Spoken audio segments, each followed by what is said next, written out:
ഓം നമോ ഭഗവതേ വാസുദേവായ. ഓം നമോ ഭഗവതേ വാതനാഥായ. ഓം നമോ ഭഗവതേ നാരായണായ.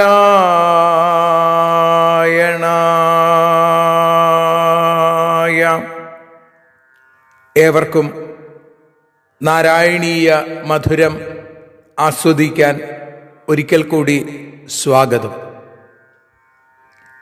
മൂകം കരോതി വാചാലം പങ്കും ലംഘയത്തെ ഗിരിം യൽകൃപാതമഹം വന്ദേ പരമാനന്ദമാധവം.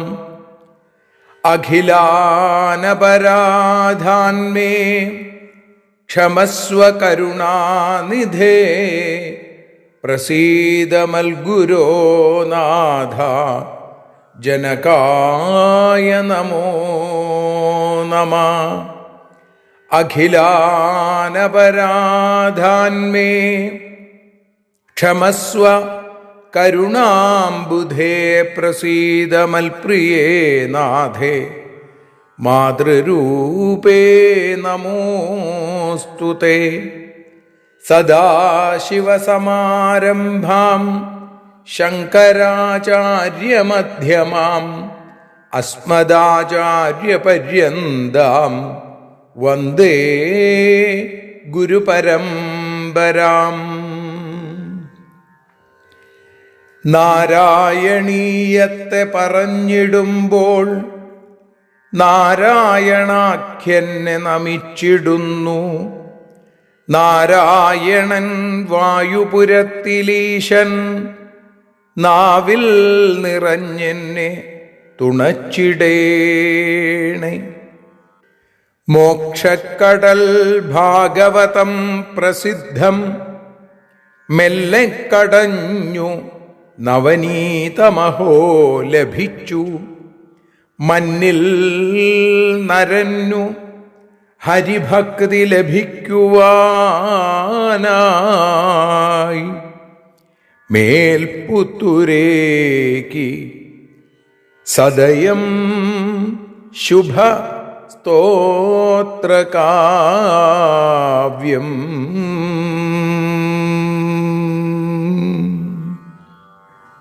പണ്ഡിതാഗ്രേസരനായിരിക്കുന്ന മേൽപ്പുത്തൂർ നാരായണ ഭട്ടതിരി പവനപുരിയിൽ ആ ഭഗവാന്റെ പാതാരവിന്ദങ്ങളിൽ സമർപ്പിച്ച ശ്രീമൻ നാരായണീയം, ആ നാരായണീയത്തെ നാം നാരായണീയ മധുരം എന്ന രൂപത്തിൽ കഴിഞ്ഞ 98 ദിവസങ്ങളിലായി അനുസ്മരിച്ചുകൊണ്ടിരിക്കുന്നു. ഭഗവാന്റെ കാരുണ്യം ഇന്ന് 10ാമത്തെ ദശകത്തിൽ ആദ്യത്തെ ശ്ലോകം, അതാണ് നമ്മൾ അനുസ്മരിക്കുന്നത്.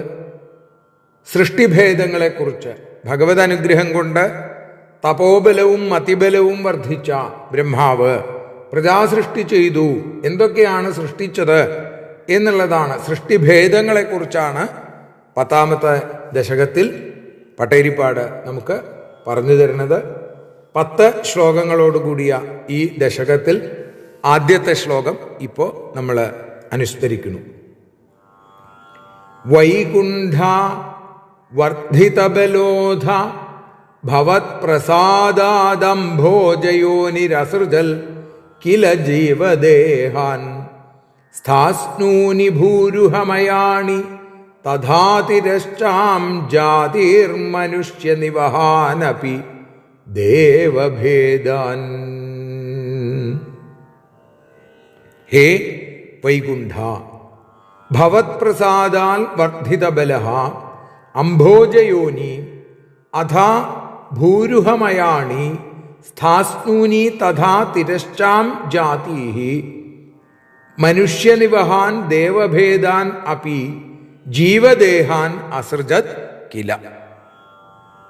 ഹേ വൈകുണ്ഠ, വൈകുണ്ഠമൂർത്തിയായിരിക്കുന്ന ഗുരുവായൂരപ്പ, ഭവത്പ്രസാദാത് വർദ്ധിതബലഃ, അങ്ങയുടെ അനുഗ്രഹം കൊണ്ട് ബലം വർദ്ധിച്ച, നേരത്തെ പറഞ്ഞു തപോബലവും മതിബലവും വർദ്ധിച്ചു ബ്രഹ്മാവിന് എന്നാണ്. ആ അംഭോജയോനി, അംഭോജം താമര, ആ താമരയിൽ നിന്നുണ്ടായ ബ്രഹ്മാവ് അഥാ ഭൂരുഹമയാണി, പിന്നീട് മണ്ണിൽ മുളച്ച് ഉണ്ടാകുന്ന സ്ഥാസ്നൂനി തഥാ തിരശ്ചാം ജാതി, സ്ഥാവരങ്ങളും അതേപോലെ പക്ഷിമൃഗാദി തിര്യജാതികളെയും മനുഷ്യനിവഹാൻ, മനുഷ്യവർഗങ്ങളെയും ദേവഭേദാൻ, ദേവഭേദങ്ങളും ഒക്കെ അടങ്ങുന്ന ജീവദേഹാൻ അസൃജത് കില, ജീവശരീരങ്ങളെ സൃഷ്ടിച്ചു എന്നാണ്.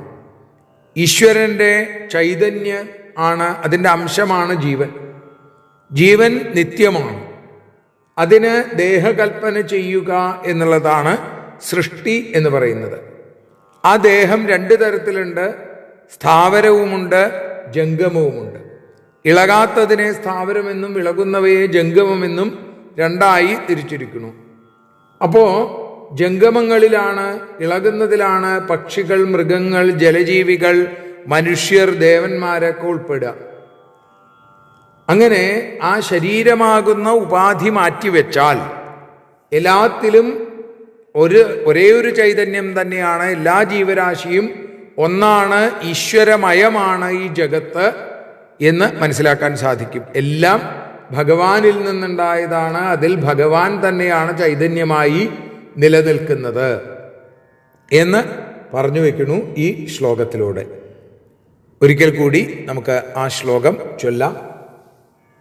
വൈകുണ്ഠ വർദ്ധിതബലോധ ഭവത് പ്രസാദാദംഭോജയോനിരസൃജൽ കില ജീവദേഹാൻ സ്ഥാസ്നൂനി ഭൂരുഹമയാണി തഥാ തിരശ്ചാം ജാതിർമനുഷ്യനിവഹാനപി ദേവഭേദാൻ. ഇനി ശ്രീഹരിയം പാടി നമുക്ക് സമർപ്പിക്കാം. വഞ്ചിപ്പാട്ടിൻ്റെ ഈണത്തിൽ ശ്രീഹരിയം, ആദ്യത്തെ ശ്ലോകത്തിൻ്റെ ഭാഷാഗാനം. നാരായണ നാരായണ ഗുരുവായൂരപ്പ ദേവ, നാരായണ നാരായണ ഗുരുവാതേശ, വൈകുണ്ഠത്തിനധീപത്തെ അവിടുത്തെ വരം മൂലം വീര്യവാനായി ബ്രഹ്മദേവൻ സൃഷ്ടി തുടങ്ങി. സ്ഥാവരങ്ങൾ പക്ഷികളും മൃഗങ്ങളും തിര്യജാതി മനുഷ്യരും ദേവഭേദ ജീവജാലവും.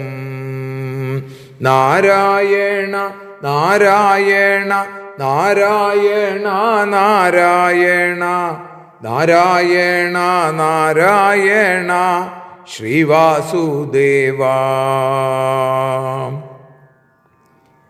കായേന വാചാ മനസേന്ദ്രിയൈർവാ ബുദ്ധ്യാത്മനാ വാ പ്രകൃതേ സ്വഭാവാൽ കരോമി യദ്യൽ സകലം പരസ്മൈ നാരായണായേതി സമർപ്പയാമി. സർവത്ര നാരായണ നാമ സങ്കീർത്തനം.